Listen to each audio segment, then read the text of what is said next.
So we already discussed some terms and place Indian system of numeration and international system of numeration.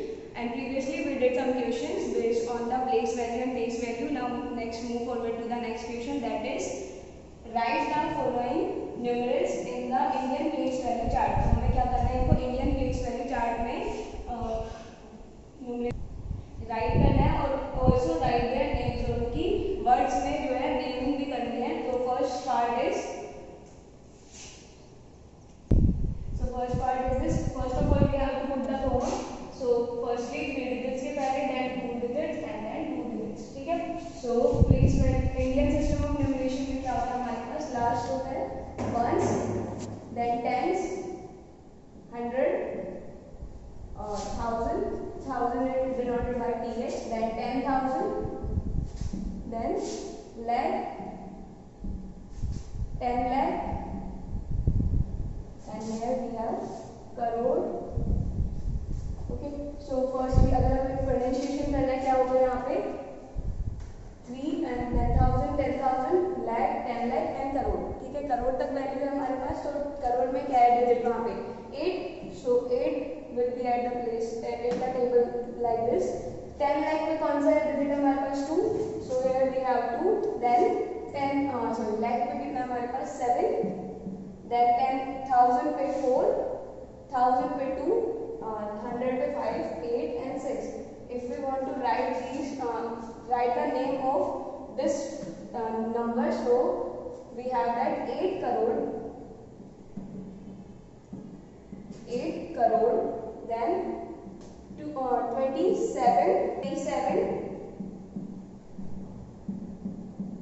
27 lakh, then 42,000, 42,000 and 586.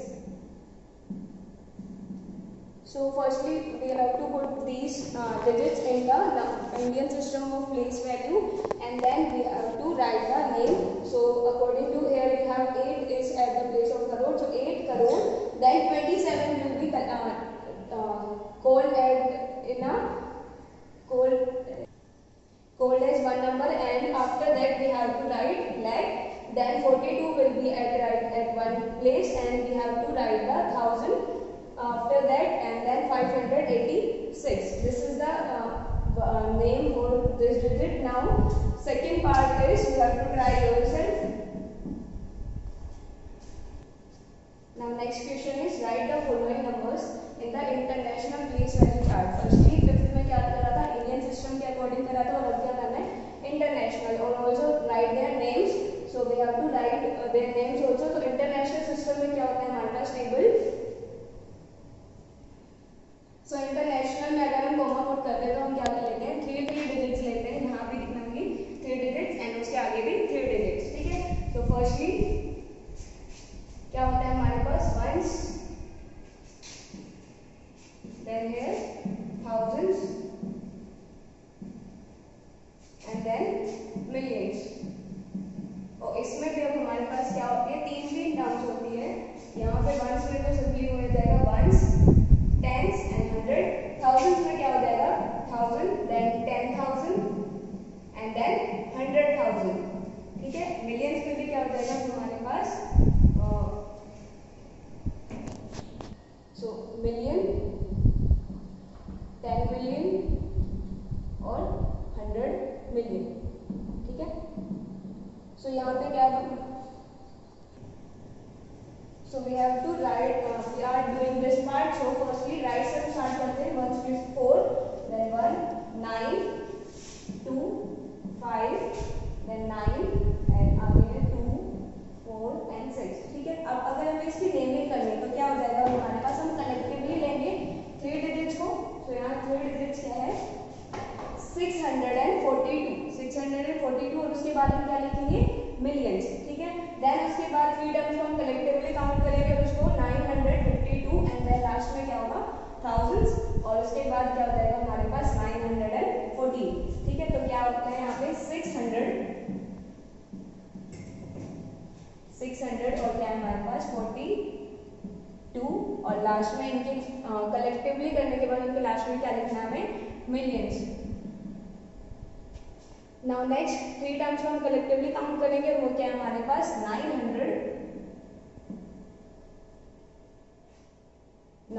और 52 और उसके last में हम क्या लिखेंगे 1000 because these are in the value place value chart में क्या है थाउजेंड्स के उस पे सो 1000 और इसके बाद क्या है 3 डिजिट्स बचे और जो कि क्या है हमारे पास 914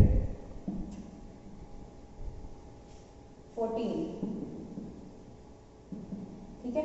सो इंडियन सिस्टम में क्या था हमारे पास सिंपली ये था 1 टाइम्स 100 10,000 10,000 यहाँ तक तो सिमिलर था, लेकिन उसके बाद नेक्स्ट था और यहाँ पे क्या करा है थाउजेंड्स में ही 3 वैल्यूज डिवाइड करी है, उसके बाद इनको कलेक्टिवली लिखेंगे और उसके बाद उनकी बाद क्या लिखेंगे हम थाउजेंड से डिनोट करेंगे। ऐसे ही आगे क्या आता है मिलियंस। मिलियंस में भी there are 3 terms and we have to collectively call them and write million after that ठीक है। सो 642 होगा और उसके बाद हम क्या लिखेंगे millions. In case we have 42 here, suppose if 6 is not there then 42 millions ठीक है। देन 952,000 होगा, उसके बाद ये सेम रहता है 914 ठीक है। तो यहाँ 6 है तो यहाँ क्या हो जाएगा 642 एंड देन क्या आएगा मिलियंस। सो प्लेस वैल्यू और फेस सॉरी इंटरनेशनल और इंडियन सिस्टम में डिफरेंस क्या है, यहाँ पे हम 3 डिजिट्स की क्लियर करते हैं, वहाँ पे क्या सिस्टम होता है 3 then 2 digits then 2 digits और ऐसे करके हम वो करते हैं ठीक है। So first part you have to try yourself. Now next question is write the following numbers. यहाँ पे नंबर्स गिवन है और उनको हमें क्या करना है name in the international system of numeration. So here जो नंबर गिवन है वो किसमें है इंडियन सिस्टम में रिप्रेजेंटेड है और हमें क्या करना है उनको इंटरनेशनल सिस्टम ऑफ न्यूमरेशन में डिनोट करना है ठीक है। तो firstly first part is 9,53,482। So firstly हम क्या करते हैं यहाँ पे टेबल ड्रॉ करते हैं, इंडियन और इंटरनेशनल दोनों को कलेक्टिवली लिखते हैं। तो फर्स्ट क्या होता है दोनों में वंस टेंस और 100 ठीक है, दोनों को ऊपर नीचे करके लिखते हैं। देन दिस विल बी यहाँ हमने लिया है Indian system and this will be international ठीक है। सो क्या होता है डिफरेंस यहाँ पे यहाँ तक तो सेम रहता है ठीक है, लेकिन इंडियन में क्या हो जाता है 1000 हो जाएगा यहाँ पे और यहाँ पे क्या हो जाएगा 10,000 ठीक है। यहाँ पे भी सेम रहता है 1000 और 10,000, लेकिन इसके बाद यहाँ पे क्या हो जाता है यहाँ पे हो जाता है शुरू लैख और यहाँ पे क्या रह जाता है 100,000 ठीक है। डिफरेंसेस है। So in Indian system next is 10 lakhs, तो 10 lakh को T और लैख और यहाँ पे क्या हो जाएगा अब मिलियन स्टार्ट हो जाता है यहाँ पे, तो यहाँ पे क्या हो जाएगा 1 मिलियन। उसके बाद now next is Indian system 10 lakh के बाद क्या आता है हमारे पास करोड़ और यहाँ पे क्या आ जाएगा 10 मिलियन ठीक है। उसके बाद क्या होता है हमारे पास 10 करोड़ और यहाँ पे क्या हो जाता है 100 मिलियन ठीक है। अब वैल्यूज प्लेस करके यहाँ पे क्या है इंडियन सिस्टम के अकॉर्डिंग गिवन है जो कि क्या है हमारे पास 9 लाख, तो 9 लाख 10 लाख में तो होगा नहीं, 9 लाख यहाँ से होगा 9 देन 53,000 तो 53,000 उसके बाद 482 तो 482 ठीक है। अब अगर हम इसको इंटरनेट ये क्या है हमारे पास इंडियन सिस्टम में गिवन, अगर इंटरनेशनल में हम इसको कंपेयर करें यहाँ पे क्या देखो वहाँ तो लैख था और यहाँ पे क्या है 100,000 है, तो मतलब इसको क्या करेंगे हम 3 डिजिट्स को कलेक्टिवली करेंगे क्योंकि ये किस पे आ गया हमारे पास 1000 वाला जो 3 कॉलम बना हुआ था देखो यहाँ 1000 वाले 3 कॉलम से तो क्या हो जाएगा 953 और फिर उसके बाद क्या लिखेंगे 1000 और यहाँ पे दोनों सेम होती है तो इसको हम वैसे ही प्रोनाउंस करेंगे जैसे इंडियन सिस्टम में करते हैं। तो इसका क्या हो जाएगा प्रोनाउंसिएशन 900 और 53 और इसके बाद क्या होगा हमारे पास 1000 ठीक है। फिर उसके बाद ये तो हमारे पास सेम है दोनों में ही सिस्टम्स में, तो क्या हो जाएगा 400 और उसके बाद क्या है 82। तो क्या करा है यहाँ पे फर्स्टली हम दोनों सिस्टम्स को लिख लिया है ऊपर नीचे ठीक है, लेकिन यहाँ पे क्या होता है यहाँ तक तो सेम है, उसके बाद क्या हो जाता है चेंज हो जाता है lakh will change to 100,000 10 lakh will change to 1 million और अगर यहाँ से अगर हमें कंपेयर करके लिखना है कि 1 मिलियन किसके इक्वल होता है तो किसके इक्वल होता है 10 लाख के, 10 मिलियन किसके इक्वल होता है 1 करोड़ के, 100 मिलियन किसके इक्वल होता है 10 करोड़ के ठीक है। तो हमारे पास यहाँ क्या था, इंडियन सिस्टम में गिवन थी values and then we have to write it in the international system of numeration. So firstly किसमें लिखा हमने उसको, इंडियन सिस्टम में लिखा है, उसके बाद कंपेयर करा है इंटरनेशनल सिस्टम से। इंटरनेशनल सिस्टम में हम क्या करते हैं, 3 डिजिट्स को कलेक्टिवली लिखते हैं, उसके बाद जो उनका पीरियड होता है उसी को उसके बाद लिखते हैं। जैसे यहाँ 1000 पीरियड है उनका, उसको हम इन तीनों डिजिट्स को कलेक्टिवली लिखने के बाद 1000 लिखेंगे एंड देन 482, ठीक है। सो सेकेंड पार्ट है जैसे 78 लाख, तो 78 लाख का हो जाएगा, यहाँ पे आएगा कुछ, ठीक है। उसके बाद क्या है 35,000 और क्या है हमारे पास 269, ठीक है। अब यहाँ पे क्या हो जाएगा, यहाँ 3 वैल्यू से यहीं तक लगेगी, ठीक है। और मिलियंस में क्या, सिर्फ एक वैल्यू, तो मिलियंस में हम क्या लिखेंगे 7 मिलियन हो जाएगा। इन तीनों को कलेक्टिवली लेके क्या करेंगे 1000 लिखेंगे और ये सेम रहेगा 269, ठीक है। सो बाकी के rest of the part you have to try yourself. Now next part, next question is, now 8th question is in the following numbers, इन सारे नंबर्स में हमें क्या करना है, insert comma, firstly we have to put the comma in the numbers जो given है हमारे पास suitably and write their names, और उनके क्या करना है, नेमिंग करनी है according to the Indian system। Indian system के अकॉर्डिंग हमें क्या करना है, उनकी नेमिंग करनी है। फर्स्टली क्या होता है, कॉमा पुट करने का रूल इंडियन सिस्टम में कि फर्स्टली 3 डिजिट्स के पहले, then 2 digits and then 2 digits. तो यहाँ पे हमारे पास नंबर है तो फर्स्टली 3 डिजिट्स के पहले होगा देन 2 डिजिट्स। तो यहाँ पे अगर हम इसको पेंडेंशिएट करेंगे क्या होगा, ones, tens, 100, 1000, 10,000, lakh and 10 lakh. तो क्या हो जाएगा अब यहाँ पे 76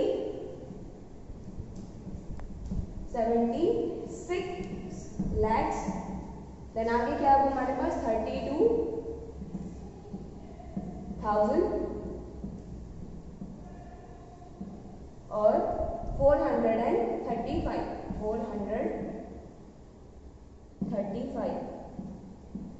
ठीक है।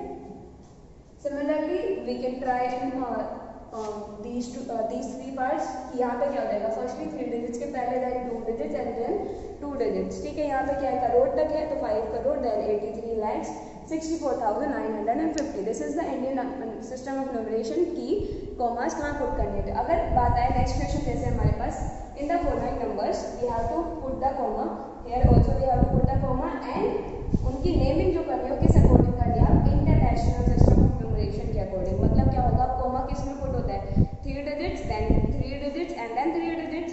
तो let's see, first part here is this. So firstly 3 digits के पहले देन 3 डिजिट्स, और यहाँ पे 3 डिजिट्स नहीं है, हम क्या करते हैं, हम कलेक्टिवली 3 डिजिट्स को एक साथ पेंडेंशिएट करते हैं। तो यहाँ पे 3 है ही नहीं तो क्या हो जाएगा 76, और 76 में ये कहाँ तक है, मिलियंस तक, तो 76 मिलियन। उसके बाद क्या होगा हमारे पास 3 डिजिट्स को कलेक्टिवली, तो 435, और इनके बाद हम क्या लिखेंगे, थाउजेंड्स एंड देन 982, 982, ठीक है। सो इंटरनेशनल सिस्टम में हम 3 डिजिट्स को क्या करते हैं कलेक्टिवली, और उसके बाद जो भी नंबर्स होते हैं मिलियन, थाउजेंड्स, और उसके अकॉर्डिंगली वो कर देते हैं। So rest of the part you have to try yourself. So that is all for today. I hope you got all the content that I told you today. Thank you, have a nice day.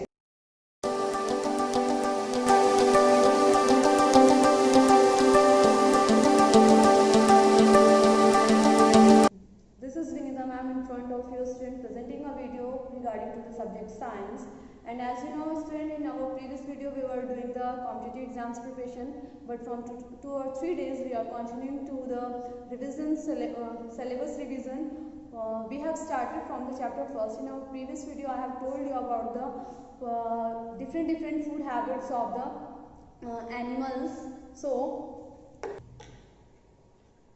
student, our previous video I have told you about the content, that was the food from the animals, what type of food we get from the animals. But in today's video we will discuss about the food habits of the animals, means animals की food habits, वो क्या खाते हैं, किस तरीके के खाते हैं, and according to their food habits we have categorized them into different categories. So let's have a look on the board. Student, as you know that the animals cannot prepare their food, they are dependent upon the other, so they are termed as the heterotrophs or the consumer. So student, we can say that these all are the animals, or most of us are depend upon the plants for their for our survival, for the survival of the life, or we get food from them only. So student, these all are the three different categories on the basis of their eating habits. Student, the first one is herbivores, the second one is carnivores, and the third one is omnivores. Student, as you know that the herbivores, it is a term that is related to the herbs. Herbs comes under the plant category. तो वो animals, student, those animals who are dependent upon the plants, totally dependency होती है उनके plants के ऊपर, so they are termed as the herbivores. For example, cow, buffalo, goat, camel, these all are those animals who are dependent upon the plants. Plants के ऊपर depend करते हैं, उन्हीं से फूड लेते हैं, उनके फूड प्रोडक्ट को ही खाते हैं. So these are called as the herbivores. उन्हें स्टूडेंट्स हम herbivores बोलते हैं वो उन एनिमल्स को. Now the next category is carnivores. Carnivores are those animals who eat the flesh of the herbivorous animals. या फिर those उन organisms का वो क्या करते हैं, फ्लैश खाते हैं. ठीक है, उन एनिमल्स को हम कार्निवोर्स की कैटेगरीज में रखते हैं, like lion, tiger, panther, jackal. These all organisms we term them in carnivores category. The next one is omnivores. Omnivores means student those animals come who eat the flesh and plus they also eat the plant product. वो plant product को भी खाते हैं and plus में carnivorous animals को भी खाते हैं, consume करते हैं. So they all are termed as omnivores. Like beer को आपने देखा होगा, वो honey भी खाता है. Honey is a plant product and plus में fish को भी खाता है and fish is a animal. तो वो animals को भी खाते हैं and plus में plant product को. So they are termed under the categories of the omnivores. See, student, animals those eat only the plants. Plants को eat करते हैं and herb meaning plant. Herbs का meaning होता है plants, I have told you, and vors means to eat. वो animals जो herbs को खाते हैं, so उनको हम herbivorous animals बोलते हैं. That example you can see that cow. You see a lot and lots of examples on the board. Cows, goats, sheep, buffaloes, horse, goat, deer, elephant. These all are the examples of the herbivorous animals. Okay, students? Students, see, these also are examples of the herbivores. Like student देखिए parrot है, pigeon है, ये भी क्या है? Parrot क्या करता है student? ये trees खाता है, mangoes खाता है, ये भी plant product है. Plant को इनकी जो beak है student, देखिए beak को किस तरीके से modified किया गया है? इस तरीके से इसकी beak को modify किया गया है. ये इनके food habits के लिए modified हुई है. तो जितने भी हमारे बर्ड्स होते हैं वो सीड्स को, फ्रूट्स को खाते हैं, प्लांट को, वो भी हमारे हर्बिवोरस की कैटेगरी में ही आते हैं. Students, see these all are the carnivorous animal. Leopards, tiger, lion, ये हमारे सारे स्टूडेंट्स कार्निवोरस एनिमल्स की कैटेगरीज में आते हैं. स्टूडेंट्स, सी ये हमारा लायन है एंड इसके पास जो इसके टीथ हैं उनको इस तरीके से, because we are talking about the food habit, so I am telling you that इसके जो टीथ हैं उनको इस तरीके से डिजाइन किया गया है, इस तरीके से मॉडिफाइड किया गया है कि ये शार्प पॉइंटेड टीथ होते हैं जो कि फ्लैश को टीयर करने में हेल्पफुल होते हैं. बिकॉज जब तक वो फ्लैश को टीयर नहीं करेगा वो चीयर नहीं करेगा. सो इसके टीथ जो होते हैं वो इसको कार्निवोरस की कैटेगरीज में डिफाइन करते हैं. Long and sharp pointed teeth होते हैं इसके. Student, next is your frog and chameleons. The frog and chameleons student, इनके पास भी लॉन्ग एंड स्टिकी टंग होती है. इनकी जो टंग होती है बहुत लंबी होती है. क्यों स्टिकी इसलिए होती है स्टूडेंट? लॉन्ग होने से मतलब नहीं है, स्टिकी होती है. लॉन्ग होना इसलिए बिकॉज जितनी दूर जाएगी वो उतनी दूर तक के इंसेक्ट को ग्रैब करके लेकर आएगी. एंड स्टिकी इसलिए होती है बिकॉज ये भी हेल्पफुल होती है. स्टिकी है तो इंसेक्ट उस पर चिपक जाएगा, जब इंसेक्ट चिपक जाएगा तो वो इजिली उसको सॉलो कर लेते हैं. So these all are the characteristics of frog and chameleon. Student, this is your omnivorous animals. See, animals that eat both plants and flesh of other animals are called omnivores. Omni means meeting. Omni exams means omni means meaning all and vores meaning to eat. तो वो animals, those animals जो all की category में means वो हर किसी को खा सकते हैं, whether वो plant product or whether the flesh of other animals. So they are counted in the categories of omnivores. For example, bear. these all are the examples of the omnivores. Okay, human being, bear, ये hippo, rat, dog and crow. Okay student, crow, this is a dog and this is a rat or mouse. Student, these all are the categorized in the category of omnivores because human being ये भी flash भी खाता है, plant product भी खाता है. Beer already मैंने आपको बताया हुआ है, बियर हनी लेता है, फिश को खाता है. हुप्पो ये बेटा ये भी इंसेक्ट्स को खाता है एंड प्लस में प्लांट प्रोडक्ट जैसे कि लीव्स ऑफ द प्लांट को इनको ईट करता है. Next is rat. रैट में ये है आपका स्टूडेंट, रैट जो है ये ग्रेन्स को खाता है एंड प्लस में छोटे छोटे इंसेक्ट्स को भी खा जाता है. तो ये भी आपका ऑमनिवोर्स की कैटेगरीज में आता है. डॉग मिल्क लेता है, फ्लैश खाता है एंड बिस्किट्स वगैरह खाता है. क्रो आपको पता है चपाती वगैरह खाता है, फ्लैश भी खाता है. सो ये जितने भी हमारे सारे एनिमल्स हैं, these feed on the plant product and also as well as animal flesh. So they are categorized in the categories of omnivores. So let's apart from these, there are some other groups into which animals can be grouped according to the food they eat. Let us learn about them. Students, I have told you that these all the categories were on the food habits eating. उनकी eating habits के ऊपर depend कर रहा था. जैसे कि herbivores, carnivores, omnivores, इनको हमने तीनों को एक कैटेगरी में कैटेगराइज किया. ओके, थोड़ा सा कर लूँगा ये लिए. Okay, the next is student, I have told you that ये जितने भी कैटेगरीज हैं ये भी फूड हैबिट्स के ऊपर डिपेंड करते हैं, बट ये डिफरेंट कैटेगरीज में आ जाती है. मीन्स माइक्रो कह सकते हो आप. तो इनको हम उस कैटेगरीज में डिवाइड नहीं करते बिकॉज स्कैवेंजर्स जो हैं ये हमारे इन्वायरमेंट फ्रेंडली होते हैं. देखिए स्टूडेंट, दे हेल्प इन